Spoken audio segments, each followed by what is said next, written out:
মৃত্যুর আগে দিয়ে আলকামার আলকামার মুখ দিয়ে বেদনাদায়ক কালেমা বের হয় না। মৃত্যু সবাই মিলে সম্পর্কে আলকামারে বলে, ও মিজানুর আলকামা রহমান আচার্য কালেমা কি কালেমা বলছে পড়ো। শুনুন। আলকামার সামনে সবাই পড়ে লা ঘটনাটা শুনলে ইলাহা চোখের পানি এনে ইল্লাল্লাহ, দেবে। কিন্তু আলকামার মুখ দিয়ে বের হয় না।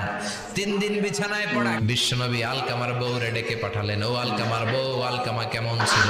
আলকামার বিবি বলে, খুব নামাজি ছিল নবী, জিকির করতো, তাহাজ্জুদ মিস হতো না।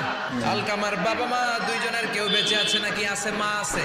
আলকামার মারে ডাকো। বিশ্বনবী আলকামার মারে বললেন, ও আলকামার মা, তোমার বেটা আলকামা কেমন ছিল? আলকামার মা বলে, ভালো ছিল, নামাজ পড়তো নি পড়তো, রোজা রাখতো নি রাখতো, তোমার সাথে কেমন আচরণ করতো। এই কথা জিজ্ঞেস করার পরে আলকামার মা কান্না শুরু করে দিয়েছে। ডেকে বলে, ও নবী, আমার কথা শুনতো না, বউ পাগলা ছিল, নামাজ রোজা ঠিকই ছিল, কিন্তু আমার কথার গুরুত্ব দিত না, অনেক কষ্ট দিছে আমারে।